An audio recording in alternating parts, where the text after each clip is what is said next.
En muchas iglesias cristianas en todo el mundo hoy se dan cita para celebrar el acontecimiento, el milagro de la resurrección de Jesucristo, de que Él cumplió la promesa que hizo a sus discípulos mientras ellos caminaban con Él en esos primeros años de trabajar y servir junto a Él.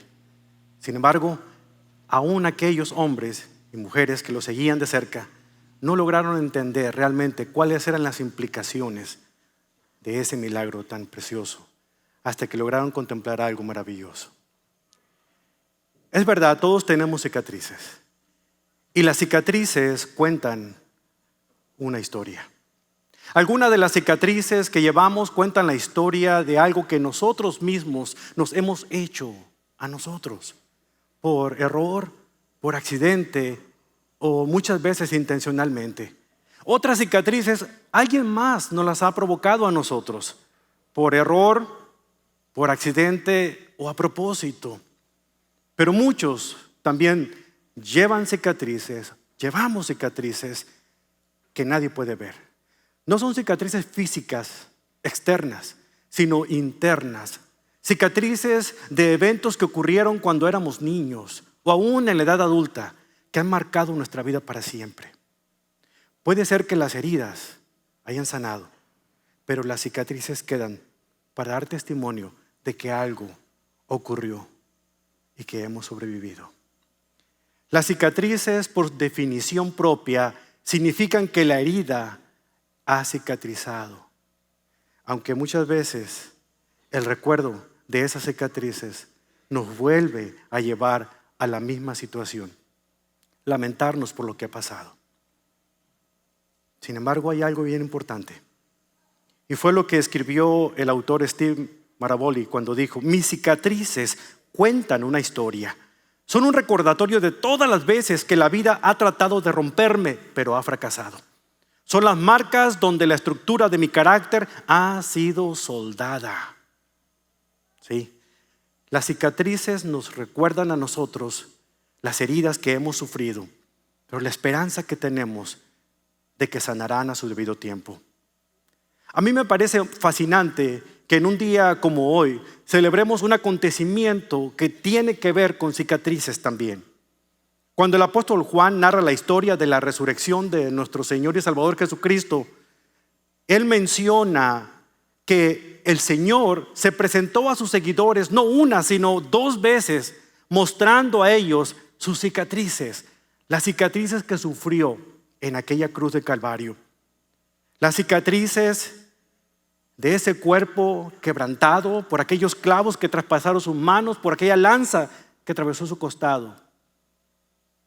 Sirvieron para validar su identidad delante de sus seguidores, pero más aún, para que ellos continuaran creyendo que Él en realidad era lo que Él siempre aseguró ser, el Hijo de Dios, el Salvador de la humanidad. La idea que nosotros tenemos que sustraer de este mensaje, basada en Juan capítulo 20, es la siguiente: la historia de la resurrección de Cristo, entendida correctamente, tiene el poder de convertir nuestras heridas en cicatrices de esperanza, cuando podemos contarles a otros lo bueno y grandioso que ha sido Dios con nosotros. Ellos quizá no creerán nuestras palabras, pero cuando ven nuestras cicatrices, ellos quizá pensarán dos veces en poner su confianza en ese Rey y Señor. Las cicatrices de Cristo son cicatrices de esperanza. ¿Sabe por qué? Porque nos cuentan una historia que comienza y termina en amor. La historia del Hijo de Dios que tomó sobre sí mismo el pecado de la humanidad, esa enfermedad terrible que ocasiona el pecado y las consecuencias, muerte y separación de Dios. Sin embargo, al tercer día, tal como Él lo prometió, Él se levantó de la tumba y les mostró sus cicatrices. Es curioso que el cuerpo de Cristo, como veremos a continuación, fue hecho de una manera perfecta después de su resurrección, excepto con una sola cosa: aún conservaba esas cicatrices. ¿Ya has puesto a pensar en eso? ¿Por qué lo hizo? ¿Por qué Él conservaría esas cicatrices si se levantó y era capaz de traspasar los muros y las puertas cerradas y atravesar las vendas que lo cubrieron? ¿Por qué decidió conservar esas cicatrices? Lo hizo por amor. Lo hizo por aquellos que lo seguían y estaban impregnados de dolor por la separación de ese, su querido maestro, aquel a quien ellos seguían con tanta devoción. Lo hizo para que usted y yo pudiéramos reafirmar nuestra fe. Lo hizo para que muchos otros pudieran poner su confianza plena en alguien que de verdad tiene esperanza a las heridas que este mundo ocasiona. Por eso las cicatrices de Cristo son cicatrices de esperanza, porque se han convertido en una invitación para todos aquellos que viven sumidos en el dolor del pecado, de que en Cristo hay poder para sanar las heridas, de que en Cristo hay poder para restaurar nuestras vidas, de que en Cristo hay poder para levantarnos aun cuando hemos caído y nada parece ser lo suficientemente importante para llamar nuestra atención. Hay esperanza en esas cicatrices que nos muestran que aunque estemos derribados, jamás estaremos destruidos por la gracia y misericordia del Señor. ¿No es bueno nuestro Dios? Por eso tenemos que confiar en Él. En sus Biblias, vaya conmigo al Evangelio según San Juan capítulo 20, para que veamos algunas lecciones importantes de lo que estas cicatrices maravillosas del Señor van a dejarnos a usted y a mí en esta mañana, que nunca harán que olvidemos la historia maravillosa de la resurrección del Salvador. Juan capítulo 20, versículos 11 al 31. Voy a estar leyendo para ustedes del pasaje de la versión Nueva Traducción Viviente, pero síganme en la versión que usted traiga. En su tableta, en su teléfono, no importa lo que usted traiga a la mano. La palabra de Dios es la palabra de Dios. En Juan capítulo 20, versículo 11, nosotros leemos lo siguiente. María se encontraba llorando fuera de la tumba y mientras lloraba se agachó y miró dentro. Vio 2 ángeles vestidos con vestiduras blancas, uno sentado a la cabecera y el otro a los pies, en el lugar donde habían sepultado el cuerpo de Jesús. Apreciada mujer, ¿por qué lloras?, le preguntaron los ángeles. Porque se han llevado a mi Señor, contestó ella, y no sé dónde lo han puesto. Dio la vuelta para irse y vio a alguien que estaba de pie allí. Era Jesús, pero ella no lo reconoció. Apreciada mujer, ¿por qué lloras?, le preguntó Jesús. ¿A quién buscas? Ella pensó que era el jardinero y le dijo, Señor, si usted se lo ha llevado, dígame dónde lo puso y yo iré a buscarlo. María, le dijo Jesús. Ella giró hacia él y él exclamó, Raboni, que en hebreo significa maestro mío. No te aferres a mí, le dijo Jesús, porque todavía no he subido al Padre. Pero ve a buscar a mis hermanos y diles, voy a subir a mi Padre y al Padre de ustedes, a mi Dios y al Dios de ustedes. Esto es palabra de Dios. Oremos un momento. Padre, gracias por su palabra. Y esperamos que su palabra, Señor, pueda abrir nuestro entendimiento y nuestra comprensión. Algo maravilloso de este día que celebramos en esta mañana. Gracias, bendito Dios, por esta historia que se repite una y otra vez. Y cada vez que la escuchamos sigue encendiendo en nuestros corazones una fe ardiente, un deseo sincero de volver a comenzar. Porque esto es lo que resurrección significa en nuestras vidas, nuevos comienzos. Y aquí está la oportunidad para muchos de nosotros que somos cristianos de volver a comenzar. Pero también es la oportunidad de muchos aquellos que siguen escépticos en este mundo sin creer, de volver a comenzar, a depositar su confianza en aquel que es único, que es capaz de tener el poder de levantarse de la muerte, como es su Hijo Jesucristo, nuestro amante Salvador. Y en Él oramos, Señor. Amén. Antes de entrar de lleno a este pasaje, hay que hacer 2 observaciones bien importantes. La primera de ellas tiene que ver con la historia en sí de la resurrección del Salvador, el Señor Jesucristo.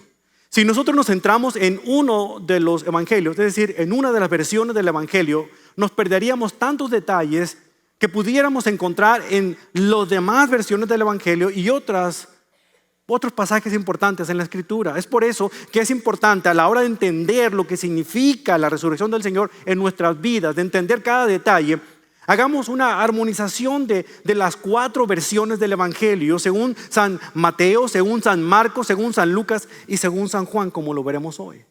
Pero no podemos pasar desapercibidos 2 pasajes más que son importantes, como lo que Lucas escribió en el primer capítulo del libro de los Hechos, y después lo que Pablo dijo en 1 Corintios 15. Toda esa masa de información nos ayuda a dar una idea más completa, una progresión lógica de lo que sucedió en esos 40 días entre la resurrección del Señor y su ascensión al Padre Celestial.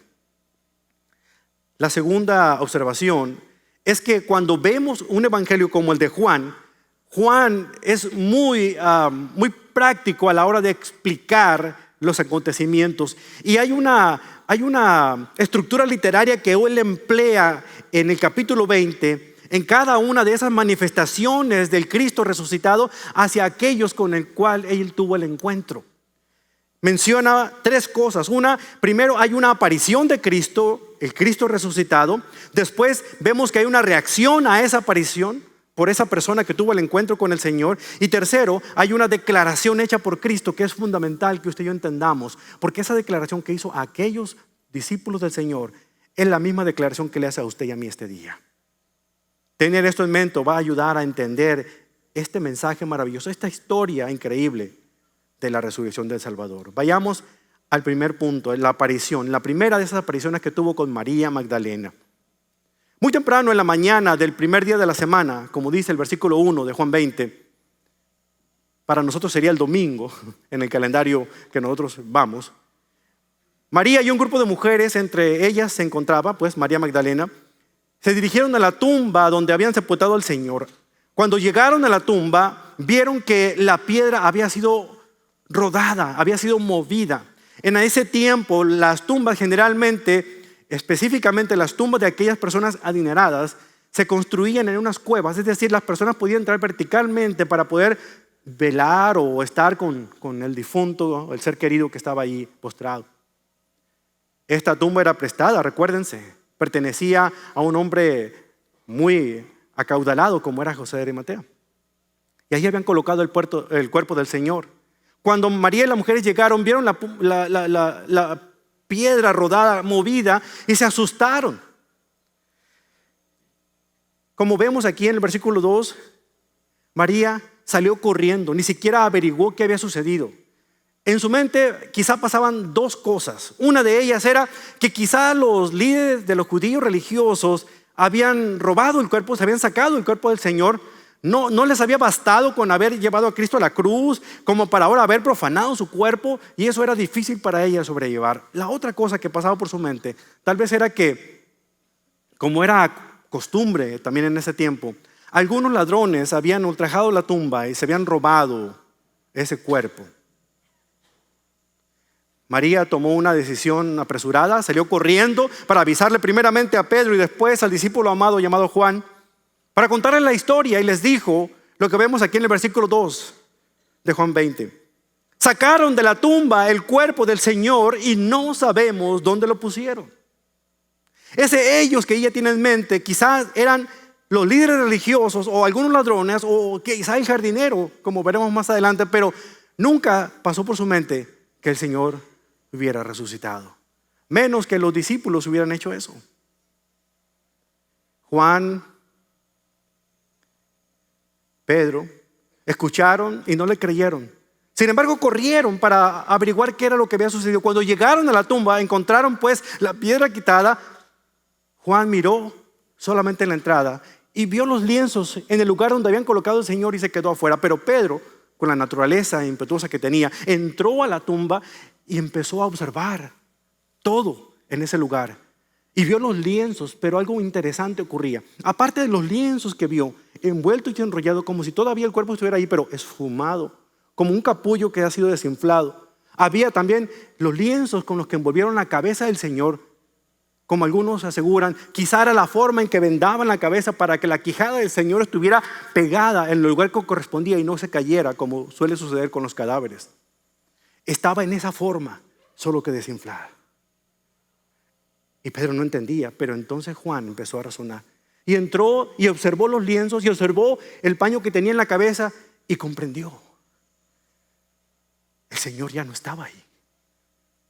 Entonces vinieron a su mente las palabras que había leído en la Escritura de que el Señor dijo que Él iba a resucitar de la muerte. Y entonces creyó. No creyó por lo que decía en la Biblia, creyó porque sus ojos vieron que algo milagroso había ocurrido en ese momento. Mientras que Pedro y Juan regresan a su casa, se olvidan de la pobre de María Magdalena, que había corrido detrás de ellos, pero ya se había quedado afuera. Y no le dijeron nada. Estaban confundidos, estaban pensando, tratando de razonar. ¿Será posible? No lo sabemos.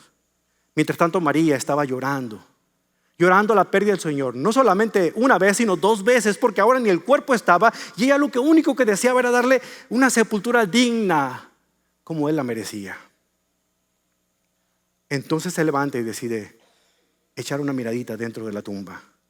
Y es aquí donde llegamos al versículo 11. María se encontraba llorando fuera de la tumba, y mientras lloraba se agachó y miró adentro. Vio 2 ángeles vestidos con vestiduras blancas, uno sentado a la cabecera y el otro a los pies, en el lugar donde había estado el cuerpo de Jesús. Apreciada mujer, ¿por qué lloras?, le preguntaron los ángeles. Porque se han llevado a mi Señor, contestó ella, y no sé dónde lo han puesto. Es interesante que en la Biblia, cuando los ángeles se aparecen a las personas, lo hacen en apariencia de hombres, seres humanos de carne y hueso, no con alas ni aureolas como nos gusta pintar a los ángeles. Ocasionalmente los vemos de una manera majestuosa, pero es muy raro verlos en las escrituras de esa forma, como los querubines que vio Isaías cuando tuvo la visión del templo. Pero normalmente son en forma humana, masculina. Parecía que los 2 ángeles no hicieron ningún esfuerzo por identificarse ellos como seres celestiales. Ni siquiera le informaron a María que Jesús no estaba allí. ¿Se dan cuenta? Tal vez fue porque nuestro Señor tenía que hacer eso personalmente, y así fue. Del dolor que le dio de ver a esos hombres ahí, de no encontrar al Señor y responder la pregunta y contestarles por qué lloraba, se da la vuelta para salir de la tumba cuando otra figura sale a su paso. Como leemos en el versículo 14, era el propio Señor. Dio la vuelta para irse y vio a alguien que estaba allí de pie. Era Jesús, pero ella no lo reconoció. La aparición de Jesús fue tan inesperada que ella no sabía que era Jesús. Tal vez eran las lágrimas que tenía. Por eso es que el dicho muy latino, lloras como una Magdalena, porque esta mujer se la pasaba llorando por su amado Salvador, mostrando el amor que tiene. Y las lágrimas no le impidieron ver y reconocer a su amado. El objeto de su amor estaba enfrente de ella y ella no podía reconocerlo por el dolor que sentía. O tal vez era la niebla que podía haber estado afuera en esa tumba del huerto. Pero tal vez era porque ella hubiera pensado todo, como ya lo vimos, menos una cosa: que su amado Salvador de verdad había resucitado. El amor que sentía la había cegado para reconocer lo obvio y se había perdido de la noticia más importante. Escuchó la pregunta de este ser que tenía enfrente a ella, similar a la de los ángeles, que le dijo: aquí, apreciada mujer, ¿por qué lloras? Pero agrega una pregunta más: ¿a quién buscas? Jesús sabía por qué ella estaba allí llorando. Él lo sabía muy bien. Sabía que la tumba vacía le causaba un gran dolor. Él sabía que estaba buscando su cuerpo. Sus palabras le indican a María que él sabe algo de su dilema. Y ella pensó que ese hombre era el jardinero. Y le dijo: Señor, si usted se lo ha llevado, dígame dónde lo puso y yo iré a buscarlo. El amor la ciega. Fíjense, una mujer del calibre de María Magdalena, del temple de María Magdalena, ¿cómo iba ella a cargar el cuerpo de Jesús por ella misma? Vean cómo a veces no pensamos ni racionalizamos cuando el dolor nos ciega. Lo único que queremos es algo que mitigue nuestro dolor. En eso ella escucha. Y esta fue la reacción maravillosa de María. Ella oye y entonces cree. Jesús respondió a la pregunta de María con una sola palabra: María. Y quizá lo hizo en arameo diciendo Miriam. Inmediatamente sabía que quien le hablaba era su amado Salvador. Ella giró hacia él y exclamó: Raboni, que en hebreo significa maestro mío. Aquí vemos cómo el Señor cumple esas palabras maravillosas cuando dice que las ovejas oyen la voz de su pastor y ellas lo reconocen porque son suyas. ¿Cómo reaccionaría usted si escuchara la voz de su Salvador diciendo su nombre? ¿Lo reconocería? ¿Podría usted saber que es el Señor el que le habla? O una de esas tantas voces que escucha usted a través de la radio y la televisión con esos televangelistas que le dicen cada cosa que se contradicen unos con otros. No, ella giró y dijo: maestro. ¿Y qué fue lo que hizo? Se aferró al Señor. Vean cómo se lanza ella. No lo dice directamente aquí Juan, pero por el versículo que sigue podemos darnos una idea de que ella se lanza a los pies del Señor, lo abraza fuertemente, se aferra a Él. Él que consideraba perdido ahora lo ha encontrado y no quería dejarlo ir más. Ahora vea la declaración del Señor. Con suavidad pero con firmeza, Jesús le pide a María que lo suelte. Pues esa no iba a ser la única vez que ella lo viera. Además, otros necesitaban saber la buena noticia de que él ya no estaba muerto, estaba vivo. Entonces, le encomienda algo maravilloso a María, versículo 17. No te aferres a mí, le dijo Jesús, porque todavía no he subido al Padre. Pero ve a buscar a mis hermanos y diles: voy a subir a mi Padre y al Padre de ustedes, a mi Dios y al Dios de ustedes.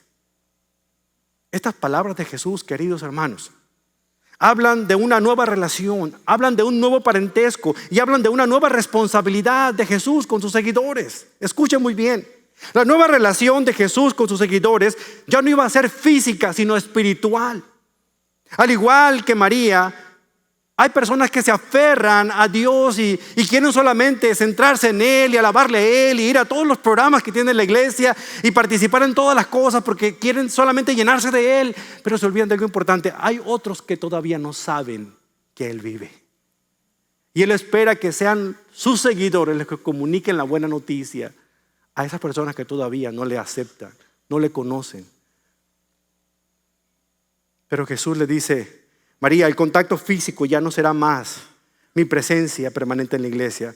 Ahora yo me voy, pero vendrá alguien que permanentemente estará con ustedes. Se llama Espíritu Santo. Él los va a consolar. Él les va a enseñar. Por lo tanto, ese apego físico de María tendría que dar paso a una relación mucho más grandiosa, que era una relación espiritual. Porque ahora Jesús, que estaba temporalmente con ellos, mientras estaba físicamente con ellos, estaría permanentemente viviendo dentro de sus vidas cuando ellos creyeran en Él y confiaran en Él como Salvador. No, nuestra condición como creyentes en este siglo XXI, en muchos aspectos es mejor como aquella condición que tenían los seguidores del Señor. Porque ustedes y yo tenemos la revelación completa de la Biblia. Y sabemos lo que significa que Cristo ha resucitado. Nosotros celebramos que Cristo resucitó en una mañana como esta, con cantos, con glorias, con aleluyas. Pero estas personas en esa primera resurrección estaban confundidos, temerosos, como vamos a ver en la siguiente aparición que tuvo Jesús a sus discípulos. Pero veamos otra relación. La relación de Jesús con sus discípulos sería diferente. El parentesco de Él sería diferente. Ya no iba a tratarlos más como sus amigos. Ahora serían sus hermanos. Antes Él había dicho en Juan 15:15, ya no los llamaré esclavos, porque el amo no confía sus asuntos a los esclavos. Ustedes ahora son mis amigos porque les he contado todo lo que el Padre me dijo. Ahora son hermanos. Juan 1:12 dice: las palabras de Jesús, voy a subir al Padre y al Padre de ustedes, confirman esto. Aquí en Juan 22. Eso indica en el carácter de la relación única que Él tendría con ellos a partir de ese momento, gracias a su resurrección. Y había una nueva responsabilidad. María era responsable de testificar acerca de su resurrección. Ella era la receptora de 4 gracias especiales. No solamente vio a los ángeles, también vio a Jesús. Lo vio resucitado. Luego fue la primera en verlo vivo y ser la vocera de las buenas nuevas de salvación. Los cristianos en la actualidad también somos receptores de una gracia especial. E igualmente hemos recibido la responsabilidad de testificar al mundo que Cristo vive. ¿Lo cree usted? La respuesta inmediata de María fue obediencia. Pero antes de obediencia fue creencia. Porque para ella la fe se demuestra con la obediencia y no pueden separarse. No me digas, hermano, que tú crees en Dios cuando tú no obedeces a Dios. Es fácil decir que creemos en Dios. Es más, dice la palabra del Señor que aún los demonios creen y tiemblan, a diferencia de muchos de nosotros. Pero si usted dice que cree en Dios, usted se lo demuestra. ¿Cómo demuestra usted su amor a Dios? ¿Con flores? ¿Con una tarjetita de San Valentín? No, ¿verdad? Usted demuestra su amor a Dios obedeciendo. Esa es la única manera en que Él entiende que verdaderamente le amamos, cuando le obedecemos. ¿Y qué es lo que tenemos que obedecer? Que podamos nosotros ser testigos fieles de lo que Él ha hecho, de lo que Él ha encomendado. La segunda aparición de Cristo se manifiesta aquí adelantito. Y fue a los discípulos menos uno de ellos, Tomás.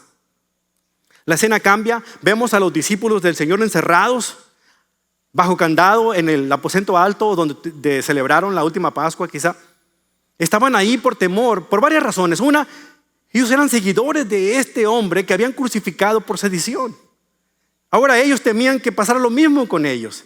Pero también estaban encerrados porque se había ocurrido un rumor.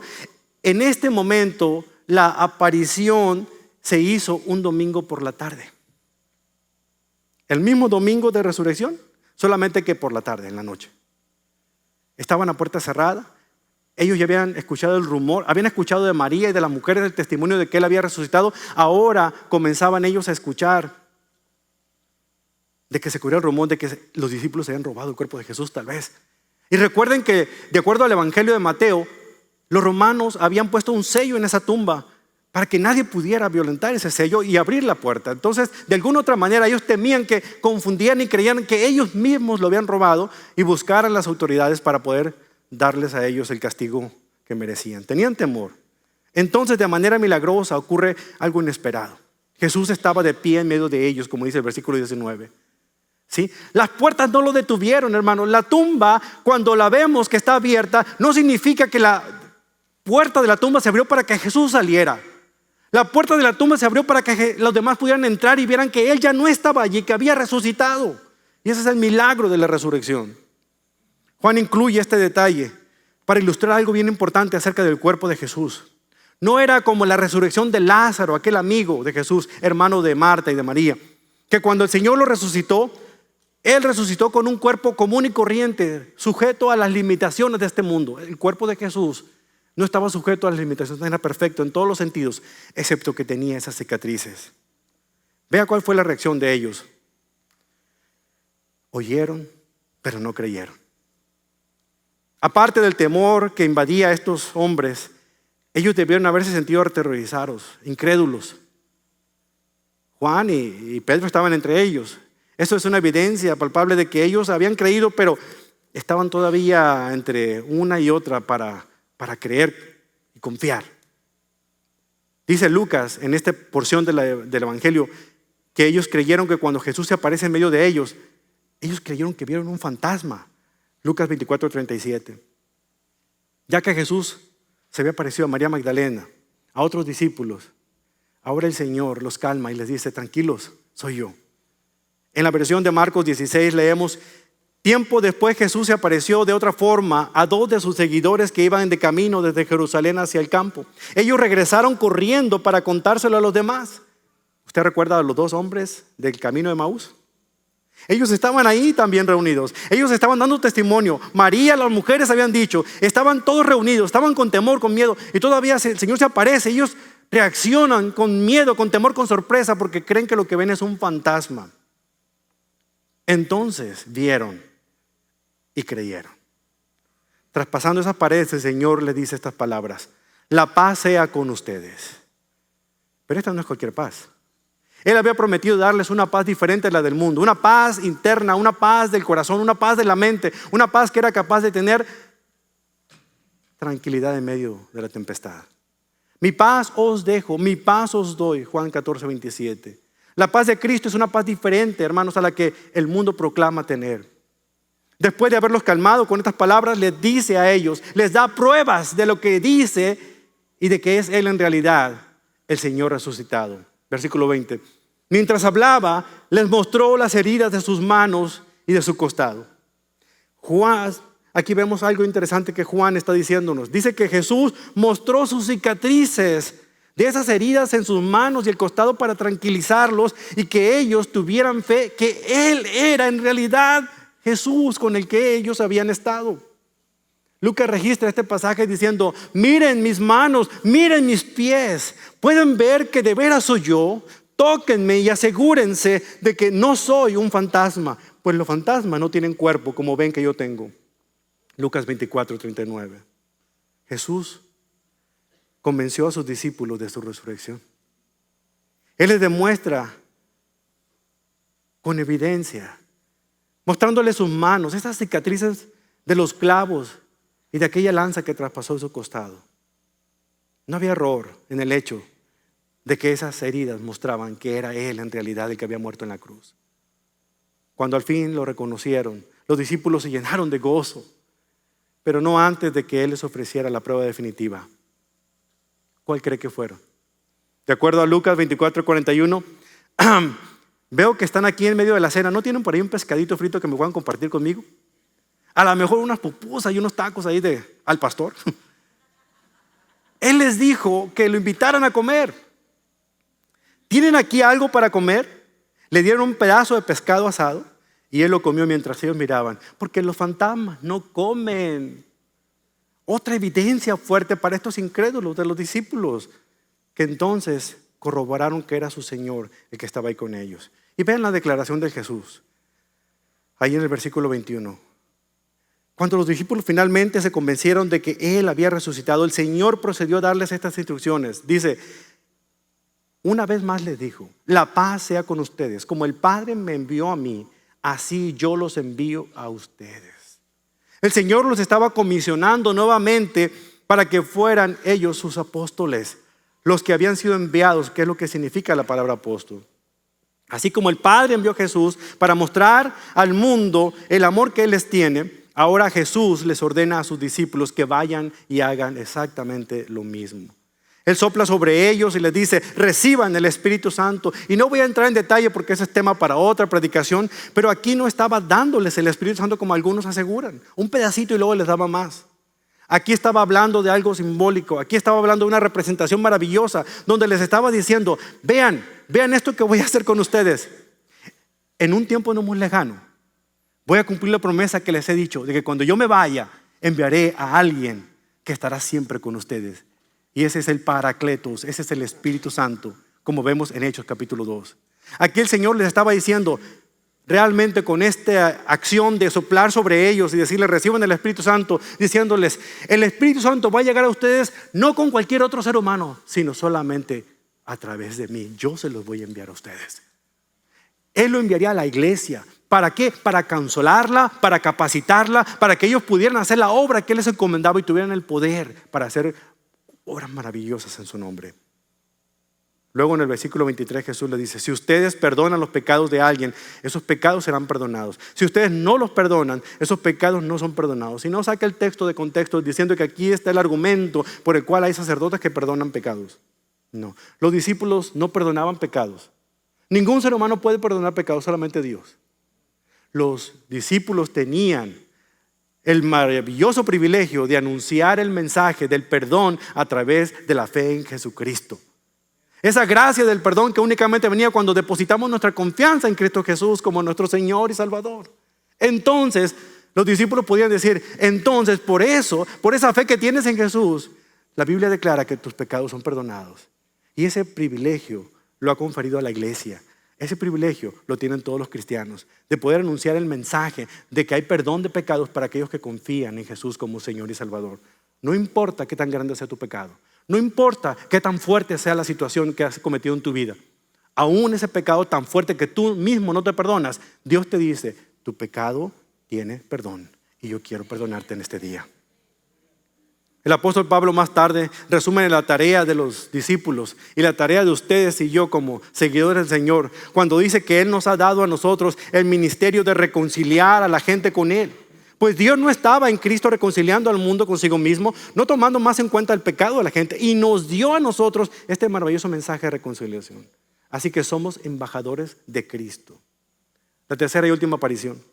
Los discípulos, incluyendo a Tomás, estaban reunidos ahora. Pero la aparición de Cristo sucede no el mismo día, sino 8 días más tarde, el siguiente domingo. Cuando Jesús se apareció a los discípulos la primera vez, no estaban todos juntos. Tomás no estaba, nadie podía culparlo. Tomás a lo mejor se sentía defraudado, desanimado, triste.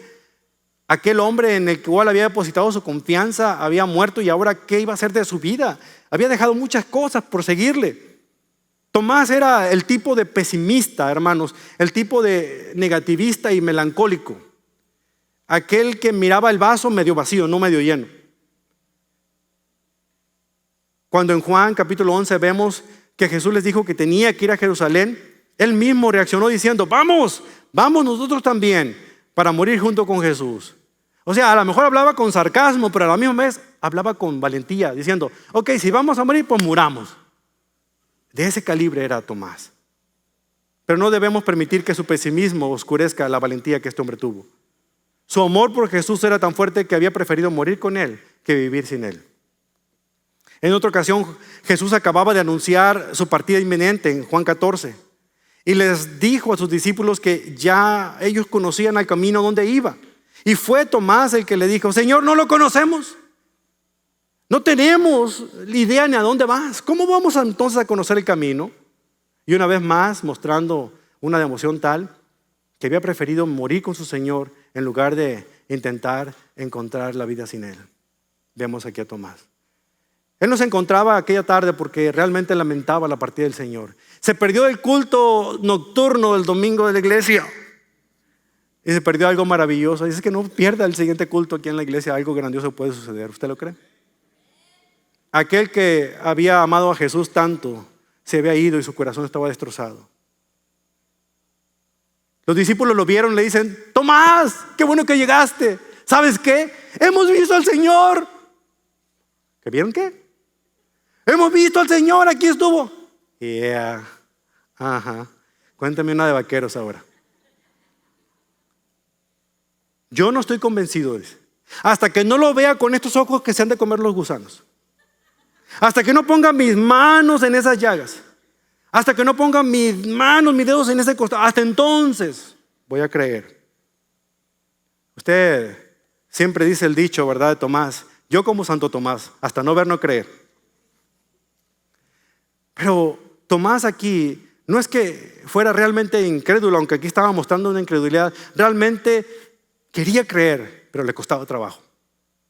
Igual que María Magdalena. Quería creer, pero estaba tan adolorida por lo que sentía, la pérdida de su Salvador, que le costaba reconocer que Jesús estaba en medio de ella. Y aquí hay muchos de ustedes como María Magdalena y como Tomás que de alguna otra manera quieren creer, pero todavía quieren evidencia de que realmente es cierto lo que el predicador dice cada vez que abre la Biblia. Entonces Dios, Jesús, respondió al escepticismo de Tomás cuando él se aparece nuevamente en medio de ellos. En el versículo 26 dice: 8 días después los discípulos estaban juntos de nuevo, y esta vez Tomás se encontraba con ellos. Las puertas estaban bien cerradas, pero de pronto, igual que antes, Jesús estaba en pie en medio de ellos y les dijo: la paz sea con ustedes. Tal como Jesús lo había dicho anteriormente, lo volvió a repetir. Entonces voltea su mirada hacia Tomás, el incrédulo, el dídimo, como dice ahí en la Biblia, en la Reina Valera, que significa el gemelo. A lo mejor tenía un hermano gemelo. Jesús, después de saludarlo, se dirige a él y le dice a Tomás: Tomás, ven, acércate. Pon tu dedo aquí. Mira mis manos. Mete tu mano en la herida de mi costado. Ya no seas incrédulo. Cree. Me consuela la forma de acercarse que tuvo el Señor Jesucristo con Tomás, porque no lo regaña. Le habla fuertemente, pero con amor. Él no le está diciendo: ¿pero por qué me estás pidiendo pruebas? ¿Que no seas incrédulo? No, él dice: Tomás, ven. Lo invita. Mira, aquí están mis llagas. Mira mi costado. Mete tu mano aquí. Pero deja de ser incrédulo y comienza a creer. Continúa creyendo. ¿Sabe usted que el pecado más grande que el cristiano comete a diario no son los pecados que muchos de ustedes creen? sino el pecado de incredulidad. Es el pecado que realmente todos los días cometemos cuando el Señor nos ha prometido a usted y a mí que confiemos en Él, que Él cuidará de nosotros. Y ustedes están preocupados mordiéndose las uñas todos los días, saber de dónde vendrá mi socorro. ¿Cómo le hago para pagar las cuentas a fin de mes? ¿Qué va a pasar con mi matrimonio? ¿Cómo se va a salvar mi hijo de esta situación? ¿Cómo le voy a hacer para poder graduarme? ¿Cómo le hago para pasar este examen? Decimos con nuestros labios que creemos en Dios, pero nuestras acciones demuestran que realmente no hemos confiado en Él. Y hay una gran diferencia. Aquí Dios está diciéndole, Jesús está diciéndole a Tomás, deja de tener una fe sencilla y empieza a confiar de verdad, para que esa confianza te ayude a comprender realmente a quién tienes enfrente de ti. ¿Cuál fue la reacción de Tomás? Versículo 28. Comprobó y luego creyó. No sabemos si Tomás en realidad se puso a acercarse al Señor y puso los dedos en sus llagas y la mano en su costado. Yo pienso que realmente le bastó con solamente ver al Señor. Y dijo unas palabras maravillosas que constituyen realmente la esencia del evangelio de nuestra salvación. Le dijo esta expresión: Señor mío y Dios mío. Ahora sí que Tomás dio en el clavo. Ahora que Tomás realmente sí entendió lo que Juan 1:1 comenzó a describir el apóstol Juan. Que en el principio era el Verbo, y el Verbo era con Dios, y el Verbo era Dios. Aquí finalmente Juan está mostrando con esta historia algo maravilloso al mostrarnos a nosotros las cicatrices de Cristo, en cómo Juan tuvo la oportunidad de mostrar a Tomás como aquel héroe de nuestra fe al declarar esta verdad tan importante. Ni siquiera la declaración de Pedro, cuando él dijo, yo sé que tú eres el Cristo, el Hijo de Dios viviente, era tan importante como esta declaración de Tomás. ¿Por qué? Porque Jesús únicamente decía lo que algunos decían. Creemos que hay un Mesías, un enviado por Dios, alguien que Dios ha capacitado, que ha empoderado para venir y sacarnos adelante como nación y que nos ponga en una situación mejor.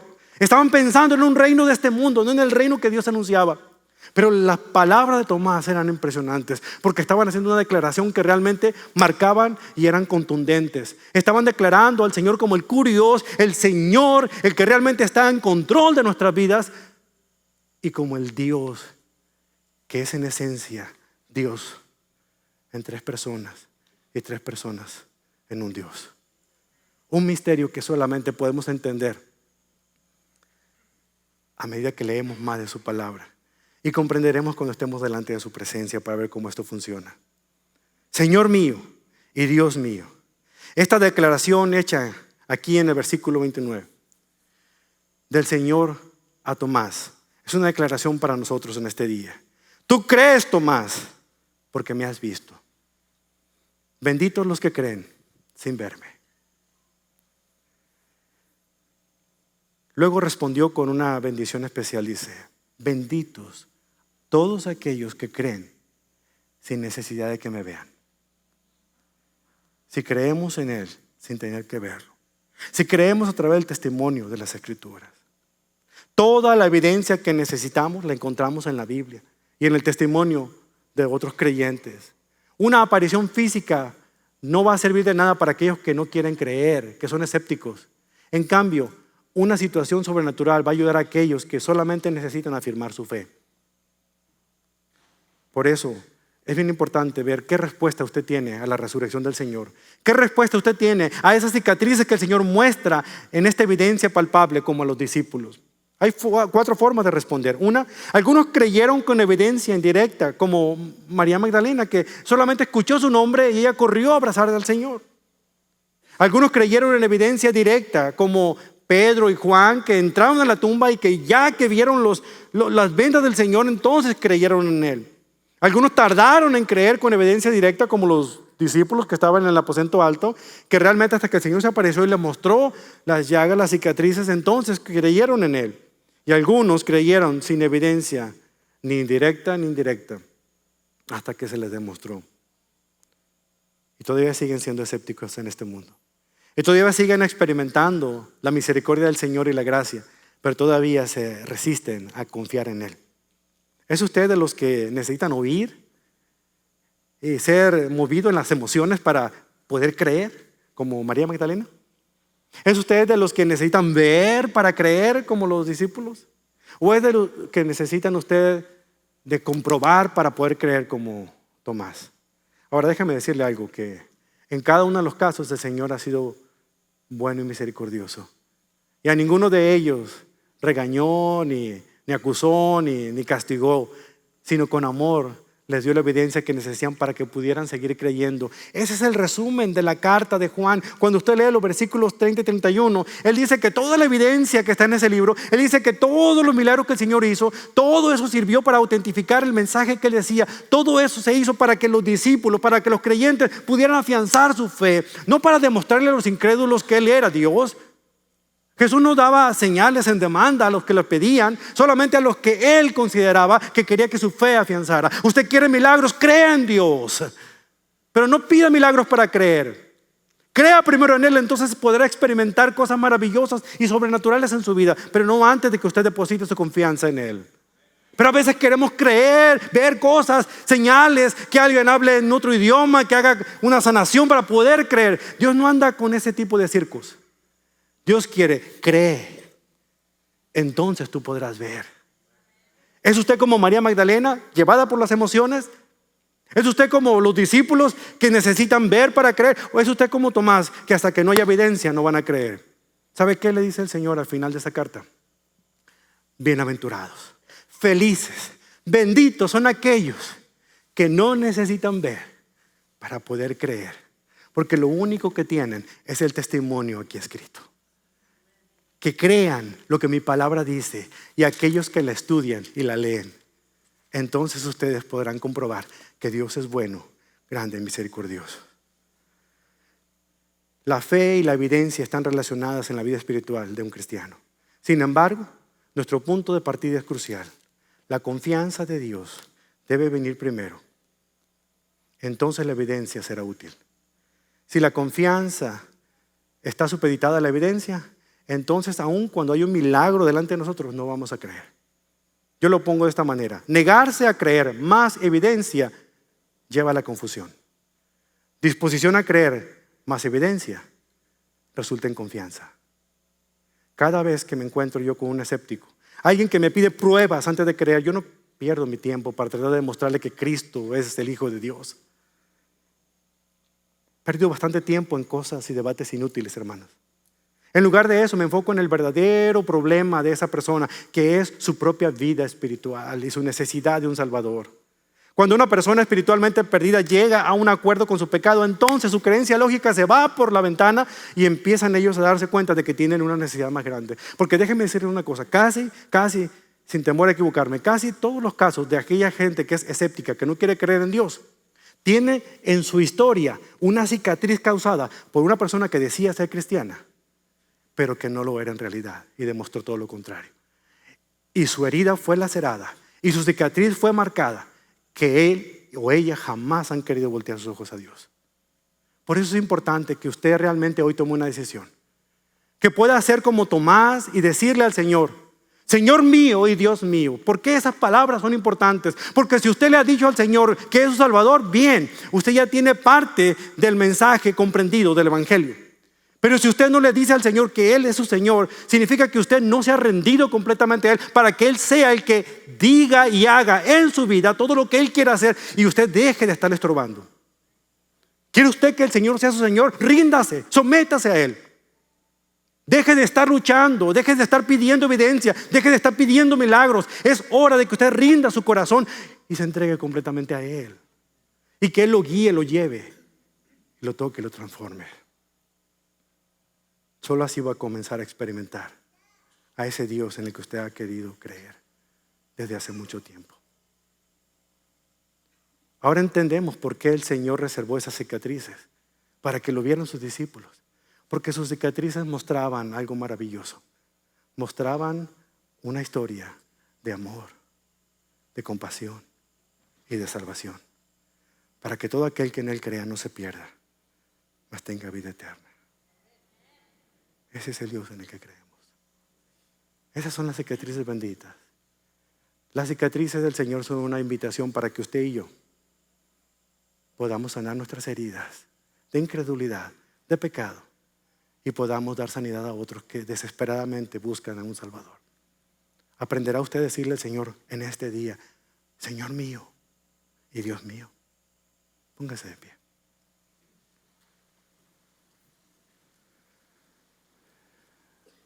Un fuego abrasador destruyó una vivienda donde una abuela con su nietecito vivían.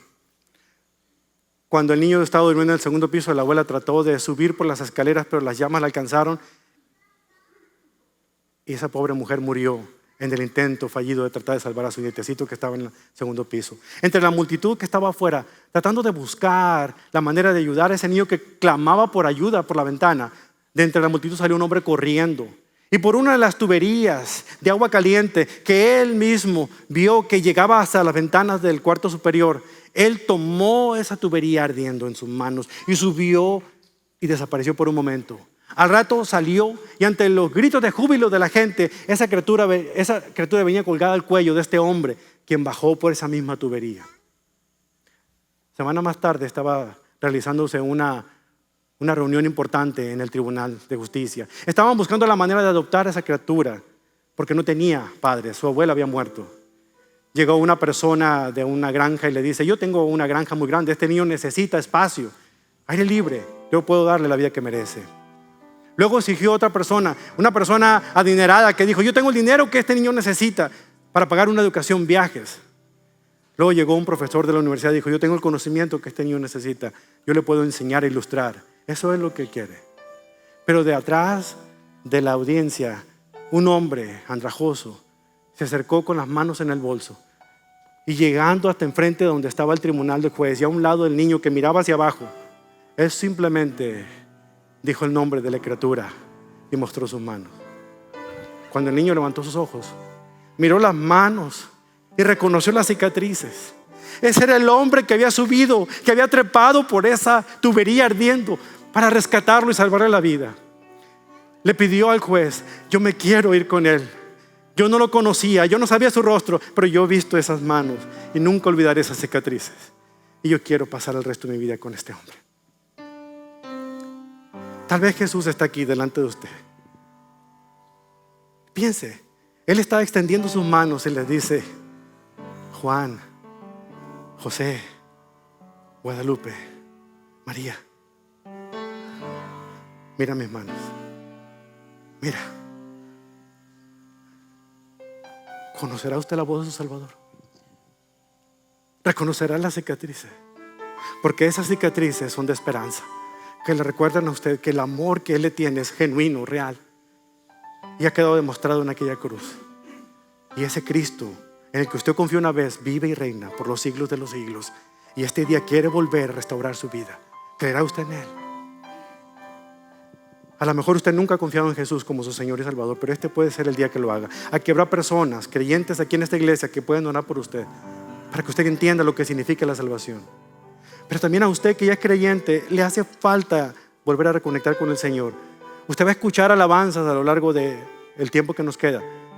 Úselas como oración para acercarse al Señor y decirle el amor que usted les tiene. Pero permítame orar por usted, porque es importante que usted declare en su corazón y con sus labios que cree en el Señor como su Señor y como su Dios. Cierre sus ojos. Señor Jesús, gracias por tu bendito sacrificio, por esas heridas, por esas marcas en tus manos que demuestran su gran amor por mí. Gracias, Dios, por enviar a Jesús a morir en esa cruz, por darme la salvación que yo necesito.